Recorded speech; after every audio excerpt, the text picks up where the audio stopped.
Hi guys, this is Andrew Egger with the Bulwark. Even when times are relatively peaceful and everything's pretty much normal, you never really want to see headlines about militia groups targeting different parts of federal infrastructure. Unfortunately, that's exactly the kind of headline that we're getting to discuss today. Here's CNN. A militarized conspiracy theorist group believes radars are weather weapons and is trying to destroy them. So here's the lead. National Weather Service offices around the country are on guard after recent threats to agency infrastructure, specifically Doppler weather radars from a violent militia-style group. Emails from the National Oceanic and Atmospheric Administration's Security Office show. Here to talk about all that with me is our correspondent for all things wild and crazy and far out on the right, Will Sommer. Will, what do you make of all this stuff? What's going on in the weather world? Yeah, so, it's a very strange situation. I mean, this is a group I've been following for a while called Veterans on Patrol. It's run by a guy named Louis Arthur, who I do want to underline is not himself a veteran. And these guys get into sort of conspiracy theories, scrapes across the country. They issue threats. In this case, they've been, certainly Louis Arthur has been in trouble with the law. I've been following this group for 7 years now. And in this case, the NWS here is warning its employees that Louis Arthur and his group have threatened to blow up specifically radar sites that are used for weather prediction. They're also used by the military, these NEXRAD sites across the country. And you might say, what's his beef with the weather, right? Well, as it turns out, he believes that these devices are being used to control the weather, and in particular, that they were used in Hurricane Helene in North Carolina to sort of control that and to drive people off of mineral-rich land. They've been playing God with the weather too long. They murdered my families in Western North Carolina. We just did 4.5 months disaster out there immediately after Helene hit. The Oklahoma NEXRAD towers, we released the data. Your NEXRAD towers in your state was on the furthest western grid. Radar operation commands at Oklahoma University oversaw steering Helene up into Western North Carolina. That was a weather weapon. That was the United States military playing God with the weather. And this weekend, we're going to go destroy their weapons. And this created a previous saga for his group where they kind of got in a fight with locals in North Carolina over control of aid to that area.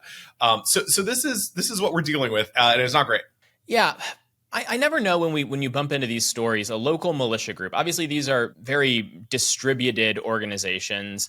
They all have their own little idiosyncrasies and their own specific concerns and things like that. At the same time, I think we all tend to lump them into, at least the sort of like federated network of militias, right? This notion that there's this kind of growing movement of people, joining these potentially violent organizations. How do you place these guys kind of in the broad sweep of what we think of as kind of right-wing militias in America writ large? Yeah, well, this is really sort of a 21st century militia situation. I mean, this isn't like the militias of the 90s. I mean, Louis Arthur is very plugged into social media. He has a huge social media following, and in part, he's built that up through getting into these controversies and conspiracy theories. Back in 2018, he was sort of a local in Arizona, locally notorious figure, up until he discovered some bones on a highway in the desert. And he said, this is a QAnon-style child trafficking site. And this became a huge deal in the QAnon world. And all these people flocked there. And he was traveling through the desert, and he'd find like a bag of garbage, and he'd say, these are what the traffickers are using and what have you. He occupied a cement plant. It was a whole thing. So anyways, he did some time over that. Now he's back. He went to North Carolina, as I mentioned. I think he tried to sort of take up residence in some town in Washington State that was supposedly involved in child trafficking, according to him. I want your forgiveness for what I'm going to do in your city and to your homes, because we're going to bring the problem to your homes now. Now I'm bringing the problem to your doorstep. Thank you, sir. And he has some amount of followers. I think he has a lot of fans online. And he has maybe a dozen, maybe 20 people that kind of come in and out of his operation in the real world. So in this case, though, he's really escalated. These threats to the radar sites, he keeps saying, I'm on my way to blow up some radar sites in Oklahoma in particular. Just on his Telegram, he posted a video of someone who he claims is a federal agent who is saying, yeah, so pretty much I would say stop threatening the radar sites. That's a big issue for us. When you talk about blowing up military infrastructure, there's going to be a prosecution if you do that. And he's saying, sorry, I got to do it. I didn't come here to destroy anything but the lies that keep you comfortable. Louis, your people here will suffer the next time they act. Those NEXRAD towers aren't what you think. Stop. See, when you start talking about suffrage and all this other, it becomes a rhetoric of kind of aggression. And right now, I'm feeling like you're being aggressive towards me. And I haven't done anything to you. I want to help you. Okay. I want to help your family. I want you to help you by just stop doing the threats, okay? You want to help people? Great. You want to help build and rebuild and they want your help? That's great. You want to do relief supplies? That's fantastic. That's amazing. I absolutely applaud you for that. All I want you to do is stop making any of these threats. That's it. That's it. Just stop making the threats. If anyone's making threats, I'll tell them to stop making threats to me. I mean, it's just kind of a mind-boggling story. Am I correct? I think I have this right, that all of this is currently in the realm of threats and posturing and posting, right? Has he actually shown up at any of these sites? Much less any damage that we know of. Well, they've certainly shown up on his Telegram site. He's urging people across in his network. He's saying, okay, if there's a next rad site in this town, someone needs to go check it out. I was just checking his Telegram account, and they're posting, like, they're doing what they're calling like dry runs to prepare to attack these sites. I mean, it is like they are treating it very seriously. And it's so bizarre. You almost have to assume with these things, you say, oh, this has to be fake. There has to be some backing down here. But I think there doesn't really seem to be. And this is a guy who is, I think, very kind of possessed of himself and his own conspiracy theory beliefs. And ultimately, this does go back to the idea that they believe this controls the weather. We think about Marjorie Taylor Greene, who also believed, the government was controlling the weather. RFK Jr. just made a reference to chemtrails being used to control the weather. It's done, we think, by DARPA. And a lot of it now is coming out of the jet fuel. Yes, so, sir. Those materials are put in jet fuel. I'm going to do everything in my power to stop it.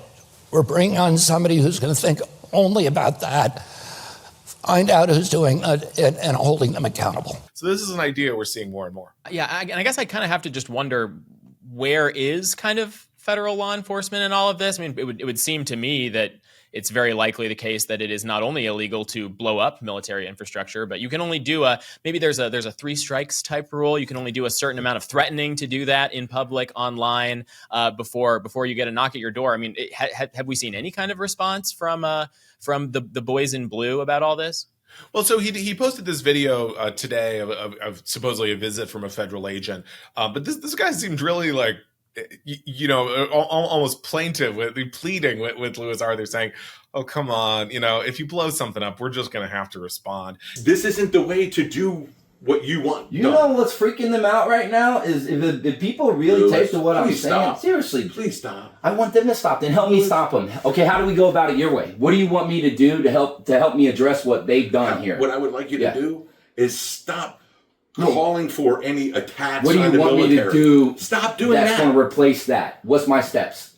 Louis, the only end game, if you continue going down the path of making threats against the military, making threats against critical infrastructure, the only end game there is for us to go to the United States Attorney and arrest you. I don't want to do that. I don't think that's what you need. It kind of reminds me of how the January 6th people were ultimately treated in a way that was very like, oh, okay, look, if you're still occupying the building, you're going to get in trouble. But maybe if you leave and all this. So it's a strange situation. But I do think ultimately, if you start attacking federal infrastructure, there's probably going to be some blowback. Yeah. I was actually going to bring up the January 6th comparison as well, because just as you were talking about it, when I was down there covering it, it was so striking to me that it seemed like the mood was very much like, all right, here are the LARPers, here they are, they're doing their little protest, they're doing their little dance, they're doing their little choreography. Oh man, they're getting more and more riled up. Oh gosh, wait, this is actually spilling over into real violence. And by that point, by the time it has actually spilled over into real violence, you can't really put the genie back in the bottle there. So and that's so often the case with these stories. And so much of what's going on right now is just sort of farcical and clownish up until the moment it becomes like really alarming in real time. The other thing I wanted to ask you about with this is just, obviously it's all your beat, and you're just neck deep in all this stuff with all these people. I feel like I have at least a strong layman's interest in the broader constellation of sort of right wing influencers and all of those people. I had never heard of this guy until you pitched this video, a couple of hours ago. It's like, this is just a complete black hole as far as I'm concerned, and that's true. It's easy to miss people when it's all happening online, right? And when it's all happening in these sort of algorithmic spaces like X, and even more so than that, like off-site on different apps like Telegram, where it's just, I mean, the whole information system is so distributed stuff. Obviously, it becomes easy to keep in touch with them once there are government agencies reporting that they're showing up at the sites to potentially do damage. Like, that's okay. That I guess that's one we have to keep our eye on and go find and pay attention to.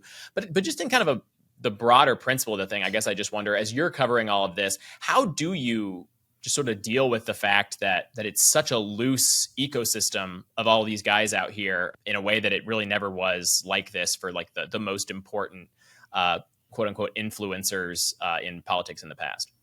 Yeah, I mean, it's very complex. I mean, it as you said, I mean, they're spread across all these channels, all of these platforms.